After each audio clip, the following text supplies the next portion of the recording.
buenos días. La propuesta del gobierno de aumentar 5 centavos a cada litro de combustible para costear un aumento a las jubilaciones tiene al país en un árduo debate. En esta primera parte de Radar tenemos a los funcionarios que defienden la propuesta y también economistas y gremios que se oponen a ella.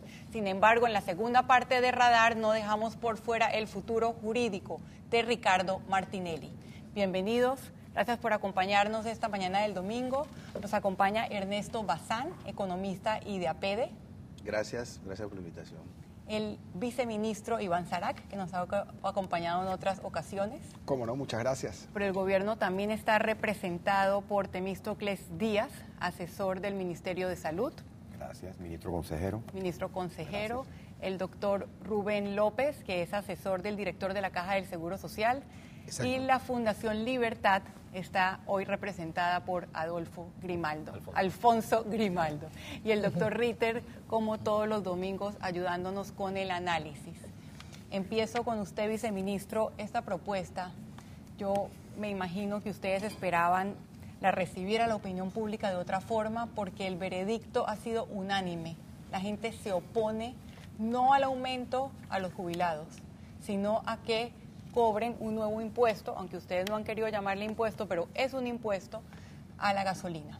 Bueno, yo creo que hay que entender primero que esto no es algo improvisado, esto es algo que se ha venido analizando desde hace más de 3 meses. Hemos estado permanentemente hablando con el gremio de los jubilados, con los gremios, diferentes gremios de los jubilados, para hablar sobre el tema del aumento. La última vez que se le aumentó a los jubilados fue en el 2011. Ya para el 2015 estamos hablando del próximo ajuste, o sea, un ajuste de 4 años, ¿no? La situación era básica, había que hacer este aumento a los jubilados, el más reciente fue en el 2011.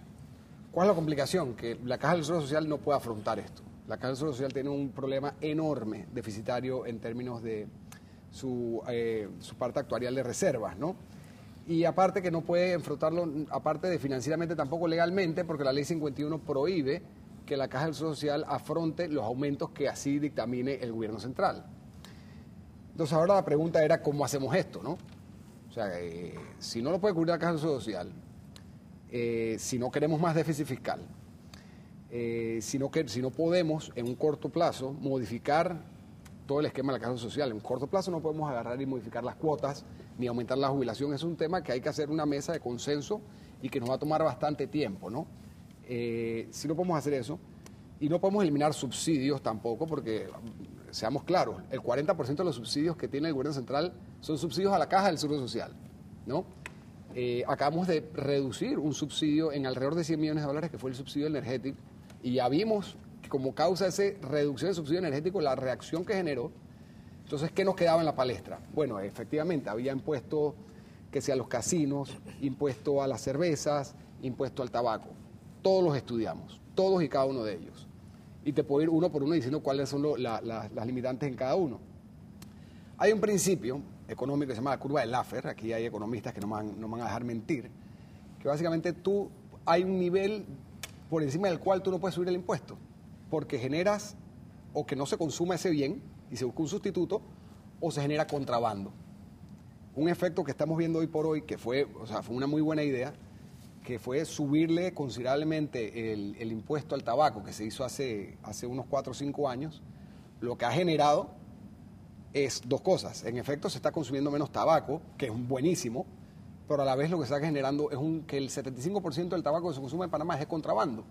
Entonces tenemos que tener cuidado, porque si le subo más, lo que voy a generar es más contrabando y menos recaudación. Aparte que la base impositiva del tabaco no te da como para pagar el aumento a la Caja del Seguro Social. Usted lo que está diciendo es que la gasolina era la menos mala de las opciones, pero eso no hace que la medida sea buena. Bueno, es un traslado de ahorros. Acuérdate que si se mantiene el barril en $50, $60, que es lo que se espera según las últimas curvas de Bloomberg y los futuros y todas estas cosas técnicas, que se mantenga este nivel. Si se mantiene este nivel, nosotros como país, el Estado, todos los consumidores se van a estar ahorrando alrededor de $1.000 millones en combustible. No fue una decisión fácil, no fue algo que lo tomamos a la ligera, pero dijimos, bueno, si de esos $1.000 millones tomamos 10% de esos ahorros y se lo trasladamos a la Caja del Seguro Social, podemos hacer 2 cosas. Número 1, cumplir con el aumento a nuestros jubilados, que es una medida justa y necesaria. Y número 2, empezar a reforzar la Caja del Seguro Social. Estamos claros que no es la solución definitiva. Aquí vienen decisiones mucho más difíciles después.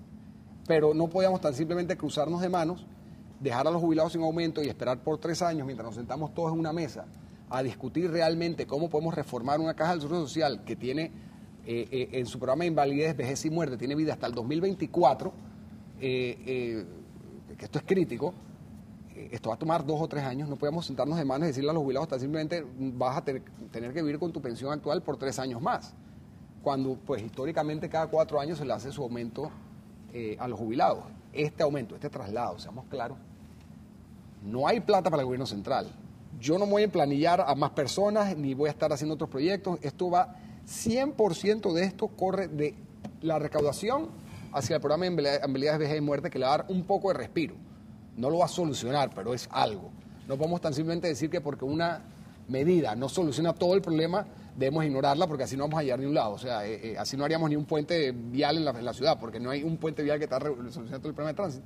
Así que fue un tema que estábamos claros que iba a tener una reacción, pero creíamos que era la manera más sensata de hacer esto. Y como le digo, si estudiamos, porque mucha gente ha dicho, están improvisando, no han visto los casinos, no hemos visto esto. Todo eso lo vimos, pero todo eso tiene... O sea, tienes que verlo. Y si yo agarro en casinos que tengo 85 millones de dólares, yo quiero recoger 80 millones de dólares más, tengo que duplicarle el impuesto. Si yo le duplico el impuesto, desaparece la industria. Seamos honestos. Todavía no estamos hablando de los casinos y de otras posibles soluciones. Señor Grimaldo, ¿cómo se ve esto desde el punto de vista económico? Uno puede atacar un problema estructural como el que tiene la Caja del Seguro Social, que ahora vamos a ahondar, con una medida coyuntural basada, en una proyección que están haciendo de los precios de petróleo, cuando la última información que yo leí sobre precios de petróleo es que va a empezar a subir de nuevo. Y de hecho ya empezó a repuntar un poco. Yo creo que la opinión del señor Saraque es muy lúcida. La crítica que muchos panameños tenemos es el hecho de que pareciera que nunca se materializan esas mesas de consenso para hablar sobre el tema de la Caja del Seguro Social. Entonces, creo que muchas personas ven este tipo de medidas coyunturales o temporales que bien pueden tener un efecto en paliar la situación, como sencillamente postergando más el colapso de la estructura de seguridad social del país. Yo quisiera protestar un poco contra el término de transferencia de ahorro. No me gusta ese término. Por el ¿Es un impuesto? ¿Usted considera que es un impuesto? Considero que sí es un impuesto. Y vale la pena recordar que en el plan de gobierno y durante la campaña se prometió que no hay nuevos impuestos. Por eso el tema ha sido tan controversial. Estaba a 125 dólares el barril en ese momento, nada más recordando, ¿no? Ahora, yo soy una de las personas que votó por el presidente Varela, y una de las propuestas que más me llamaba la atención por mis inclinaciones liberales y mis inclinaciones económicas fue el hecho de que después de toda la era del presidente Martinelli y del gasto enorme que hubo y la deuda que eventualmente mi generación va a tener que pagar en el alza de impuestos que necesariamente va a tener que subir para pagar esa deuda contratada, el tema de no subir impuestos me parecía fantástico, porque dije, bueno, vamos a tener un periodo de 5 años donde las cosas se van a poder estabilizar y vamos a poder ver realmente la situación fiscal del país y cómo organizarnos. La razón por la que protesto contra el término de transferencia de ahorros es porque hubo un avance tecnológico que permitió que la gasolina fuera más barata.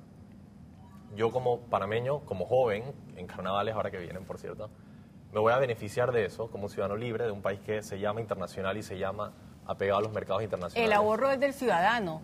Exacto. ¿Por qué el Estado va a decidir qué hace cada ciudadano con su ahorro en combustible? Y en parte lo que está sucediendo aquí es, cuando yo lleno la gasolina, yo pagaba un impuesto que se iba al Estado y se utilizaba para ciertos propósitos, y ahora cuando compro mi gasolina, en cierta forma, estoy comprando gasolina, pero a la vez estoy comprándole más tiempo a una estructura obsoleta, a la Caja del Seguro Social, que está en colapso. Y por eso sencillamente no veo cómo esos dos elementos se deben anexar el uno al otro. Doctor Díaz, lo veo inquieto. Bueno, sí, porque el tema es relevante en el punto de que los 600 o 700 mil panameños que tenemos en este momento en nuestra jubilación en peligro, porque en el 2024 no existe dinero para pagar ni un centavo a 600 mil o 700 mil panameños. Somos los mismos que tenemos autos. Y esos déficits que se calcula de 12 billones de dólares que tenemos que recoger todos como Estado, que somos todos, no lo va a poder poner el gobierno central. ¿Esta es una medida temporal o permanente? Esta es una medida temporal, aprovechando las circunstancias que gracias a Dios a Panamá le son beneficiosas de un precio del barril que se proyecta, se va a quedar por debajo de 75 balboas por los próximos, a mediano plazo, si sube a 50, 55, 60, pero muy por debajo de los 125. Perdón, doctor Díaz, cuando si se es hizo esa campaña. Si es una medida temporal Espérate, que depende de los precios del petróleo, ¿por qué estamos hablando de nuestras jubilaciones como si fuera algo de largo plazo? Sí. Voy para allá. Esta medida nos permite ahora mismo, como país, tenemos un ahorro de $1.000 millones, gobierno y usuarios. Como país, tenemos un ahorro de $1.000 millones. Y ese ahorro como país, gracias a la coyuntura que estamos teniendo, vamos entonces hemos presentado respetuosamente a la Asamblea una posibilidad de una transferencia del 10% de ese ahorro para poder lograr hacerle justicia a 200.000 panameños que están en unas jubilaciones que necesitan ya su aumento, por un lado, y que no pueden esperar los 3 años a la reforma global, e inyectar al mismo tiempo unos 300 millones al programa de invalidez, vejez y muerte, que nos permita por lo menos empezar a discutir, ya una vez que tengamos el canal ampliado y sepamos todos los ingresos reales que el Estado va a obtener de ese canal ampliado, podamos hacer una gran mesa que nos permita dar unas directrices, tal cual como se hizo en el 2005 en el gobierno del presidente Martín Torrijos, que dio unas reformas al programa de invalidez, vejez y muerte que duraron hasta el 2015. Y yo tengo que decir que el presidente Torrijos, el expresidente Torrijos, fue honesto con el país porque él dijo, esto va a durar 10 años. Y en efecto, duró 10 años, estamos en el 2015. Se agotó ese Entonces, periodo. los que manejamos automóviles son los mismos que estamos en riesgo de no tener un centavo para nuestra jubilación. Y tenemos que ser proactivos y gracias a Dios tenemos la posibilidad, cuando todos estamos teniendo un gran ahorro de $1.000 millones de balboas, poder hacer esta transferencia que nos permita, con orden, con claridad, discutir en una gran mesa de concertación cómo vamos a salvar el programa de invalidez, vejez y muerte hasta el 2065. Ya hubo una protesta contra el término transferencia de ahorro. No, bueno. El pueblo y los televidentes han decidido llamarlo, y yo también pienso que es un impuesto. Señor Ernesto Bazán, ¿cuáles son desde su punto de vista como economista los problemas en tratar un problema estructural? Porque cada vez vamos a hablar de cómo están las finanzas del Seguro Social, si los jubilados si vamos a poder jubilarnos con una medida coyuntural. Bien. Bueno, primero que nada, yo pienso que realmente sí es un impuesto, ¿no? Cuando se diseñan los impuestos y se implementan, hay una serie de reglas, ¿no?, que generalmente en las buenas prácticas de gestión macroeconómica los administradores de gobierno tratan de implementar. La primera es que los impuestos traten de ser, en la medida de lo posible, directos, no indirectos, ¿no? Por ejemplo, un impuesto sobre la renta que pagan las empresas o que pagan las personas naturales es un impuesto directo, ¿okay? Y ahí eso está dirigido y está enfocado a que las empresas que ganan más paguen más, las empresas o las personas que ganen más paguen más impuestos. Y existen los impuestos indirectos, ¿okay?, que son los que en la medida de lo posible deberían evitarse o contenerse. Por ejemplo, el ITBMS. ¿Por qué? Porque ese no es un impuesto dirigido, ese es un impuesto general que lo pagan todos los que pueden pagar impuestos y los que no tienen tanto para pagar impuestos. Entonces, en este caso, ese principio de buscar, apuntar y enfocar hacia los impuestos directos no se está dando. Esto claramente es un impuesto y es un impuesto indirecto. ¿Por qué? Porque el combustible lo consumen todos, ¿no? ¿Es un impuesto indirecto y es una medida adecuada económicamente? Pues en realidad en AP nos hemos sentido bastante incómodos con la medida, ¿no? Creemos que hay un problema de fondo. No es un impuesto directo o enfocado hacia lo que debería ser una buena práctica impositiva. Segundo, no es sostenible, porque esa es otra característica que debe tener un impuesto, que tiene que ser sostenible en el tiempo. No tiene esa característica, ¿no? Y esos son problemas de fondo. Además de esos problemas de fondo, hemos visto algunos problemas de forma, de cómo se ha buscado implementar. Nos hubiese encantado que esto se discuta con los gremios, que se discuta con las diversas partes involucradas.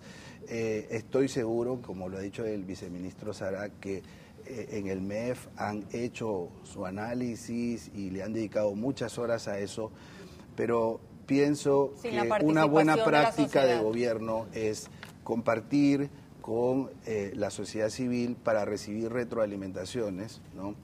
independientemente que las tomen en cuenta o no, nos hubiese gustado que nos participen para poder dar nuestras opiniones y nuestras sugerencias, ¿no? No es una buena práctica impositiva y además no resuelve el problema de fondo y tampoco se involucró a la sociedad civil y a los gremios. Son algunos de los argumentos esgrimidos por Ernesto Bazán. Usted continúe, que el debate apenas comienza en Radar.